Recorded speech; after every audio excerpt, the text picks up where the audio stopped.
Everyone, आज जो हमारा टॉपिक है वो है मार्जिनल रेट ऑफ सब्स्टिट्यूशन।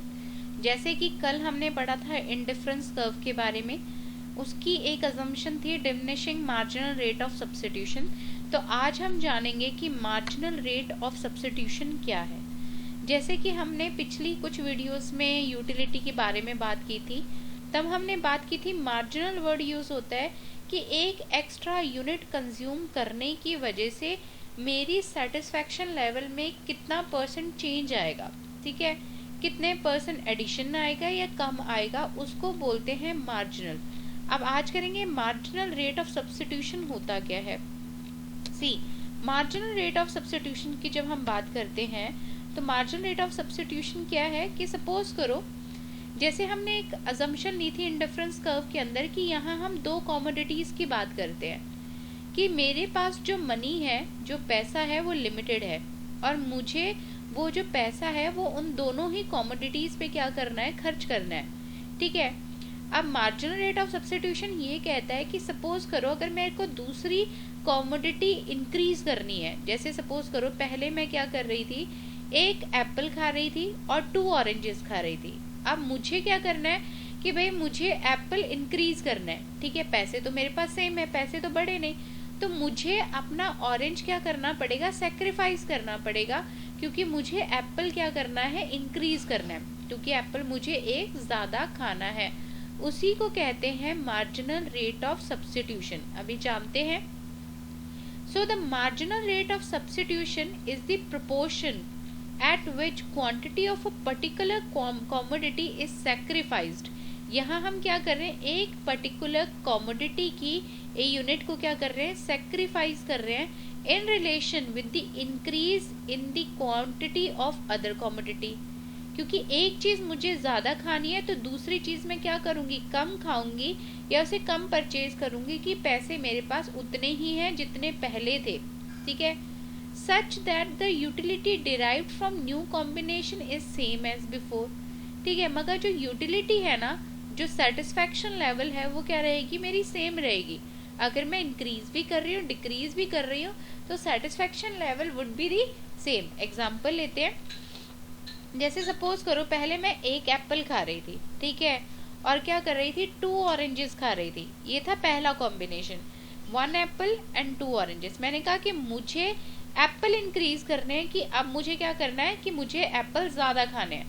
अब मार्जिनल रेट ऑफ सब्स्टिट्यूशन ये कहता है कि अगर आपको एप्पल इंक्रीज करने पड़ेंगे तो जो दूसरी कॉमोडिटी में कंज्यूम कर रही थी, जो कि थी ऑरेंजेस, वो मुझे सेक्रीफाइस करने पड़ेंगे। वो सेक्रीफाइस क्या करना पड़ेगा, अब मुझे जहाँ मैं 2 ऑरेंजेस खा रही थी वहाँ मुझे क्या करना पड़ेगा, एक ही ऑरेंज खाना पड़ेगा। उसको कहते हैं marginal rate of substitution. I hope कि आपको मार्जिनल रेट ऑफ सब्स्टिट्यूशन समझ आ गया होगा। दूसरा एग्जांपल लेते हैं। सपोज करो आपके पेरेंट्स ने आपको पॉकेट मनी दी सिर्फ 2000 रुपीज़। अब वो आप क्या कहते हो, आप जाते हो मार्केट में, घर से सोच के गए थे कि मैंने क्या करना है, एक शर्ट लेनी है, एक पैंट लेनी है, ठीक है। अब आप वहाँ जाके कहते हो कि भाई मुझे 2 शर्ट्स लेनी है, तो आपके घर वाले कहते हैं देखो कि भाई पैसे आपके पास इतने ही हैं, 2000 से ज़्यादा हम आपको पैसे नहीं देंगे। अब 2000 रुपये में या तो आप 2 शर्ट्स ले लो, ठीक है, या दोनों पैंट ले लो, या एक पैंट एक शर्ट ले लो। यानी कि आपको अगर एक की इंक्रीज करनी है, 2 शर्ट चाहिए आपको, तो फिर पैंट सेक्रीफाइस करो, ठीक है, और अगर आपको पैंट चाहिए तो शर्ट सेक्रीफाइस करो, ठीक है। इसी को कहते हैं मार्जिनल रेट ऑफ सब्स्टिट्यूशन। चलते हैं आगे।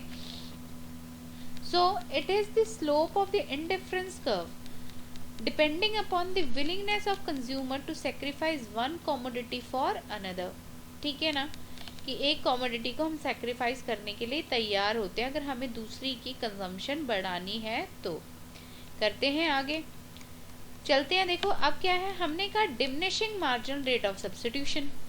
डिमिनिशिंग कैसे, हमने कहा कि अगर हम एक एप्पल यानी कि एक कॉमोडिटी इंक्रीज कर रहे हैं तो दूसरा तो हमें कम करना ही पड़ेगा, that is diminishing margin rate of substitution. अब आप स्क्रीन पे देख रहे हो कि हमारे पास कॉम्बिनेशन सेम हमने प्रीवियस वाला लिया है। कॉम्बिनेशन है एप्पल और ऑरेंज के बीच में, और जो रेशियो दिखाई जा रही है वो मार्जिन रेट ऑफ सब्स्टिट्यूशन की है। कॉम्बिनेशन ए, क्या है एप्पल, फर्स्ट आप क्या ले रहे हो, एक एप्पल और आपके पास क्या है 22 ऑरेंजेस, ठीक है, कोई रेशियो नहीं है। नेक्स्ट आप क्या कर रहे हो, कॉम्बिनेशन बी, ठीक है। अब कॉम्बिनेशन बी के टाइम आप देख रहे हो एप्पल इंक्रीज हो गया ना, पहले आपका एप्पल क्या था 1, अब आपका एप्पल क्या हो गया 2, यानी कि एक एप्पल से आपने बढ़ा दिया, तो वहाँ रेशियो देखो क्या हो गई 1। यहाँ पहले आपके पास 22 ऑरेंजेस थे, अब कितने हो गए 14, आपने उसको क्या कर दिया, कम सेक्रीफाइस कर दिया। कितने से सेक्रीफाइस किया, 8 से, तो रेशियो क्या हुई 8:1। नेक्स्ट कॉम्बिनेशन देखो, एप्पल फिर से आपने 1 से बढ़ा दिया, 1 आ गई। ऑरेंजेस आपने कितने से घटा दिए, 4 से घटा दिए, तो 4:1 की रेशियो आ गई। नेक्स्ट फिर एप्पल आपने 1 से बढ़ा दिया और ऑरेंजेस आपने कम कर दिए, सेक्रीफाइस कर दिए, कितने से कर दिए 2 से, तो रेशियो आई 2:1। नेक्स्ट देखो फिर से एप्पल आपने बढ़ा दिया मगर 1 से ही बढ़ाया, तो आ गई 1, और वहाँ ऑरेंज आपने क्या कर दिया 1 से घटा दिया, पहले 8 थे अब 7, तो 8 - 7 1, तो रेशियो क्या हो गई 1:1। So as per the consumer increase the consumption of apple, then for getting every additional unit of apple he will give up less and less of oranges। अब वो क्या करेगा, पहले जितना वो ऑरेंजेस गिव अप कर रहा था ना अब उतनी नहीं करेगा, ठीक है, अब कम कम करेगा। तो जब वर्ड कम आ जाता है तो क्या होगा, डिमिनिशिंग।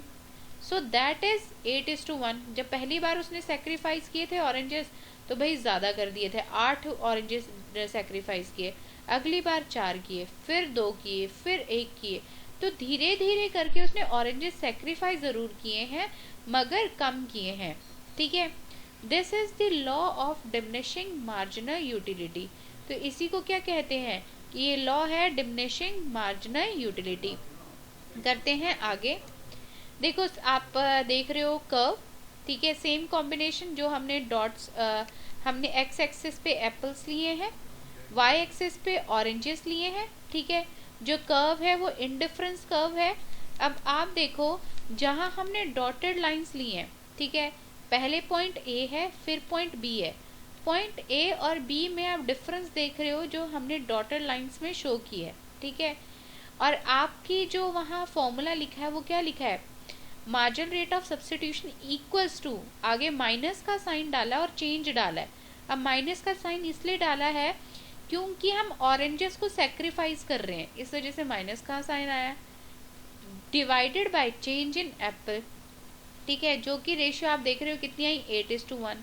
फिर बी और सी के बीच में आप डिफरेंस देख रहे हो 4:1, देन सी और डी में 2:1, देन 1:1।